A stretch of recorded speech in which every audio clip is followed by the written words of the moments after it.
Auction में 77 player पर 215 करोड़ रुपए खर्च हुए हैं। चार पांच चीजों के बारे में बात करूंगा जो वैसे कर दी होंगी आपने दोस्त, जैसे कि कैमरन ग्रीन 25 करोड़ 20 लाख में बिके। हम श्योर ये मिस नहीं किया होगा, लेकिन क्या ये सही था? मेरे हिसाब से जरूरत से ज्यादा महंगे हैं। और दूसरी तरफ सरफराज खान महज 75 लाख में चले जाते हैं। क्विंटन डिकॉक एमआई को सिर्फ 1 करोड़ में मिल जाते हैं। कई सारी शॉकिंग चीजें हुई हैं जिन्होंने मेरा दिमाग खोल कर रख दिया है, तो चलिए उनके बारे में बात करते हैं। सबसे पहले सबसे महंगी चीज होगी, यानी कि कैमरन ग्रीन इतिहास के सबसे महंगे विदेशी प्लेयर बन गए हैं।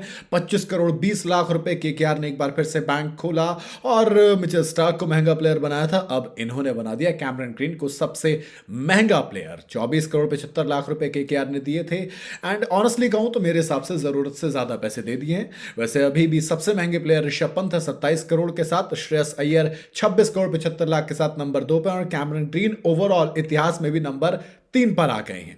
खैर, कैमरन ग्रीन को इसमें सिर्फ 18 करोड़ मिलेंगे, बाकी 7 करोड़ 20 लाख बीसीसीआई के वेलफेयर फंड में जमा कर दिए जाएंगे, क्योंकि अब नया रूल है जिसका मुताबिक दोस्त मिनी ऑक्शन में 18 करोड़ से ऊपर के पैसे बीसीसीआई के पास जाएंगे, ताकि आप प्लेयर्स के पास नहीं। एंड ऑनेस्टली कहूँ, इसके बाद अगर इस ऑक्शन की बात करूँ तो इसे यंग ऑक्शन कहा जाएगा, क्योंकि सीएसके ने दो ऑक्शंस पर दो लड़कों पर बड़ा पेट भरकर पैसा बहाया। 20 साल के प्रशांत वीर, 19 साल के कार्तिक शर्मा, 14 करोड़ 20 लाख रुपए सीएसके ने दोनों के लिए खर्च कर दिए, यानी कि महज दो प्लेयर पर 28 करोड़ 40 लाख रुपए। बेस प्राइस 30 लाख था इनका। 47 गुना ज्यादा कीमत देकर इनको खरीदा है, तो ये अपने आप में एक सीएसके के लिए शॉकिंग था, मेरे लिए भी शॉकिंग था।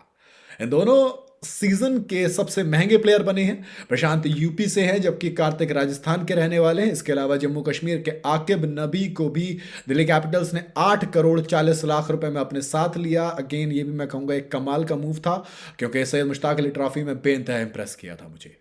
खैर, तेज गेंदबाजों के सेट से केकेआर ने सबसे ज्यादा दिलचस्पी दिखाई। उसने श्रीलंका के मथीशा पथिराना को 18 करोड़ रुपए और मुस्तफिजुर रहमान को 9 करोड़ 20 लाख रुपए देकर अपने साथ लिया। स्पिनर्स में दिलचस्पी रवि बिश्नोई के लिए राजस्थान रॉयल्स ने दिखाई, 7 करोड़ 20 लाख रुपए खर्चे। तो वहीं वेंकटेश अय्यर 7 करोड़ में मिल गए किसको? आरसीबी को। ऑनेस्टली कहूं तो ये एक अच्छा ऑप्शन था। 2024 के मेगा ऑक्शन में केकेआर ने वेंकटेश अय्यर को 23 करोड़ 75 लाख रुपए में खरीदा था, और मेरे हिसाब से जरूरत से ज्यादा पैसे थे, इसलिए जाने दिया।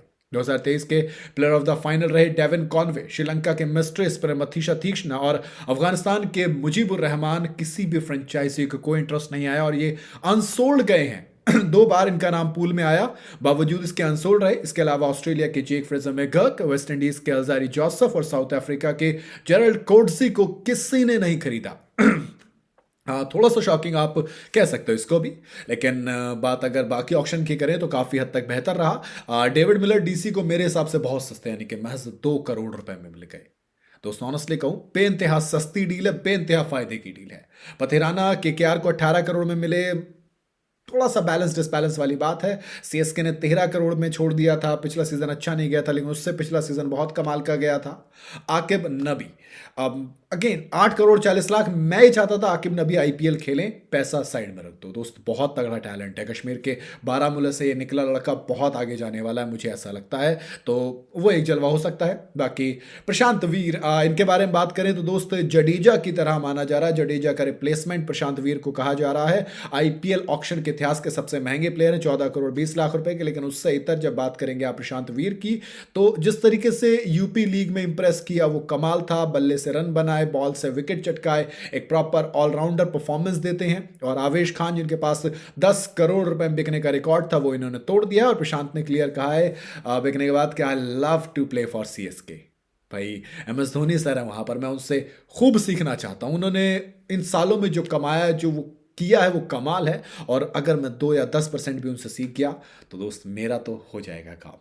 कार्तिक शर्मा एक 6 हिटिंग मशीन है। कार्तिक शर्मा एमएस धोनी के रिप्लेसमेंट के तौर पर इनको भी माना जा रहा है, क्योंकि दोस्त 14 करोड़ 20 लाख रुपए में 11 इनिंग में 28 छक्के ठोक चुका है। टी20 के अंदर 11 इनिंग में 24 छक्के फर्स्ट क्लास क्रिकेट में, तो लिस्ट क्रिकेट में 8 इनिंग में 26 छक्के। 6 हिटिंग मशीन ऐसे ही नहीं कहते, और यही तो कह रहे हैं कि एमएस धोनी जो करते थे वही कार्तिक करते हैं, तो वो भी एक अच्छा ऑप्शन रहेगा, एक अच्छी बाय है मेरे ख्याल से। बट अगेन एक लॉन्ग टर्म इन्वेस्टमेंट है। लॉन्ग टर्म इन्वेस्टमेंट पता नहीं, लेकिन शॉर्ट टर्म इन्वेस्टमेंट में दिल्ली कैपिटल्स ने अच्छी गेन की है, क्योंकि बेस प्राइस 2 करोड़ रुपए डेविड मिलर मिल गए आपको। मैं ऑनेस्टली कह रहा हूँ कि डेविड मिलर 2 करोड़ रुपए में बहुत अच्छा बाय है। आप एलएसजी से लेकर पंजाब वालों से लेकर सबसे पूछ लीजिए। उधर ट्रिस्टन स्टब्स भी हैं। ट्रिस्टन स्टब्स के साथ में अब केएल राहुल भी हैं। उसको लेकर बातचीत करते हुए कहा कि देखो स्टब्स तो बहुत अच्छा कर रहा है काम, केएल राहुल को हम पहले से जानते हैं, तो बनता भी है। इसी तरीके से कैमरन ग्रीन ने केकेआर वालों के लिए मैसेज दिया, हाय केकेआर, बहुत ज़्यादा एक्साइटेड हूँ इस साल केकेआर के खेलने के लिए, ईडन गार्डन में खेलने के लिए, और उम्मीद करूंगा कि बेहतर सीजन हो। सी यू सून आमी केकेआर। एक एक करके मैसेज आते हैं। जब आप इतने महंगे पैसे में बिकते हैं, जब आपका नाम इतना बड़ा हो जाता है, तो फिर आपका मैसेज देना एक बनता भी है। क्योंकि भाई ऋषभ पंत 27, श्रेयस अय्यर 26 को .75, Cameron green 25 crore 20 lakh, Mitchell Starc 24.7, Venkatesh Iyer 23.75। तो जब आप इस एलीट लिस्ट में सबसे महंगी लिस्ट में आ जाएं, और उसमें भी जब आप ओवरसीज में सबसे महंगे प्लेयर बन जाए, तो मैं तो कह रहा हूं ये मैसेज थोड़ा सा कम है। अगला नंबर वेंकटेश अय्यर का है दोस्त। आरसीबी के लिए ऑनेस्टली कहूं तो एक कमाल की बाय है। 7 करोड़ रुपए में रिसेंटली फॉर्म जो है वो भी अच्छी है, लेकिन आप इस बैटिंग ऑर्डर को देखिए। Virat Kohli, Phil Salt open करेंगे। अब 3 नंबर पर आपके पास देवदत्त पडिक्कल और वेंकटेश अय्यर के नाम पर 2 ऑप्शन है, एक ऑलराउंडर और एक proper batter. Rajat Patidar number 4, Tim David number 5, Jitesh Sharma 6, Romario Shepherd 7, Krunal Pandya 8। मैं कहूंगा कमाल है। बैटर्स के लिहाज से देखो तो आरसीबी बेहद मजबूत आती है। बॉलर्स के लिहाज से भी आऊंगा, रुको जरा आऊंगा, सब्र करो थोड़ा सा। मुंबई इंडियंस 1 करोड़ रुपए में इनको क्विंटन डिकॉक मिल गए। मैंने शुरू में कहा था वीडियो के स्टील बाय है, क्योंकि क्विंटन डिकॉक रोहित शर्मा के साथ ओपन करेंगे तो दोस्त गजब का ये कॉम्बिनेशन बैठेगा। पहले रह चुके हैं एमआई में, तो समझते हैं एक दूसरे को। एक बार फिर से 2026 के आईपीएल में आप इन दोनों को एक बार फिर से ओपन करते हुए देख सकते हैं। एंड अगर आप बैटिंग ऑर्डर की बात करें तो एक स्टेबिलिटी और एक मजबूती दोनों आई है क्विंटन के आने से। रोहित शर्मा के साथ क्विंटन ओपन करेंगे, क्विंटन डिकॉक। नंबर 3 पर विल जैक्स, या शिफ्ट भी कर सकते हो। नंबर 3 पर तिलक वर्मा, या शफल कर सकते हो, सूर्यकुमार यादव है। फिर हार्दिक पांड्या नंबर 6 पर, नमन धीर, मिचेल सेंटनर। 8 तक बैटिंग डेप्थ देख रहे हो आप, कमाल की बैटिंग डेप्थ कहूंगा मैं तो इसे। और आरसीबी वापस आता हूं, बैटिंग की बात कर ली थी। बॉलिंग में जैकब डफी वर्ल्ड के नंबर 2 टी20 बॉलर हैं। उस बंदे को आपने बेस प्राइस 2 करोड़ पे ले लिया, तो उस डिफेंडिंग चैंपियंस की बॉलिंग बड़ी कमाल की होने वाली है। जैकब डफी की बात करूं तो 2025 के अंदर आप देखेंगे लीडिंग विकेट टेकर। अगर आप टी20 के अंदर बात करेंगे तो 53 विकेट हैं, 17 का एवरेज है, 7.3 की इकोनॉमी है। यकीन मानो 7.3 की इकोनॉमी है। ये जैकब डफी है। जॉश हेजलवुड आपके पास ऑलरेडी है, भुवनेश्वर कुमार आपके पास ऑलरेडी है। अब जैकब डफी और आ जाते हैं तो ये टीम बेइंतहा खतरनाक नजर आएगी। But again the question was के the question is and the question will remain the same, 4 कौन से खिलाओगे? Josh Hazlewood, Bhuvneshwar Kumar, Jacob Duffy, Nuwan Thushara, Yash Dayal, Romario Shepherd, तमाम के तमाम एक तगड़े निकल कर आते हैं।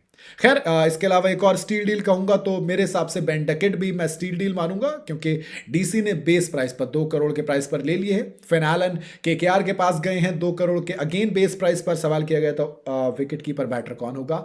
सुनील नारायण ओपन करेंगे नहीं करेंगे? फिन एलन ओपन कर सकते हैं ऑनेस्टली कहूं तो। वैसे एलएसजी ने कहा था हमको एक स्पिनर चाहिए, हमको एक पेसर चाहिए। पेसर के नाम पर ऑनरेक नौकिया बेस प्राइस 2 करोड़ रुपए में मिल गए। रवि बिश्नोई राजस्थान के खेमे में गए 7 करोड़ 20 लाख रुपए में। तो अकील हुसैन को सीएसके ने महज 2 करोड़ में ले लिया। और दुनिया भर में जो सीएसके की फ्रेंचाइजी हैं, अब 3 फ्रेंचाइजी में अकील हुसैन खेलने वाले हैं। करंटली वर्ल्ड के 7th रैंक के टी20 बॉलर हैं। तो ऑनेस्टली कहूँ एक ऑलराउंडर है। वैसे तो ये कमाल है। सीएसके ने जो बेस प्राइस पर निकाले ये दोनों के दोनों बेहतरीन है। मुकुल चौधरी एलएसजी को 2.6 करोड़ रुपए में।